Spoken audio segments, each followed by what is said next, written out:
রাজ্যে সদ্য সমাপ্ত 6টি কেন্দ্রের উপনির্বাচনে ছক্কা হাঁকিয়েছে রাজ্যের শাসক দল তৃণমূল কংগ্রেস। শাসক দলের সংগঠনের সামনে দাঁড়াতেই পারেনি বিরোধীরা। ফল ঘোষণার পরে বিরোধী দলনেতা শুভেন্দু অধিকারী অবশ্য বলেছেন, এটা কোনো ভোটই নয়। একই সুর শোনা গিয়েছে সিপিএম নেতা সুজন চক্রবর্তীর কণ্ঠেও।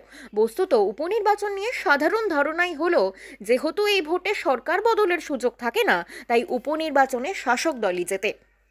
কিন্তু তথ্য এবং পরিসংখ্যান সে কথা বলছে না। সিঙ্গুর নন্দীগ্রাম পর্বকে যদি বঙ্গ রাজনীতির পট পরিবর্তনের সন্ধিক্ষণ হিসেবে ধরা হয়, তাহলে দেখা যাচ্ছে তার আগে এবং পরে তৎকালীন শাসক সিপিএম তথা বামেরা একাধিক উপনির্বাচনে পরাস্ত হয়েছিল। তৃণমূল জমানাতেও তাদের উপনির্বাচনে হারার নজির রয়েছে।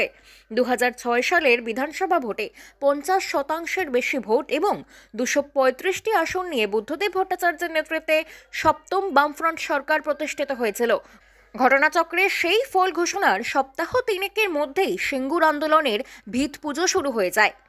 2007 সালের মার্চে নন্দীগ্রামে পুলিশের সঙ্গে সংঘর্ষে 14 জনের মৃত্যু হয় এবং পরবর্তীকালে ফের সিঙ্গুর আন্দোলনে নতুন করে অক্সিজেন পাওয়া বলশালী বামেদের জনভিত্তিতেই আঘাত হেনেছিল।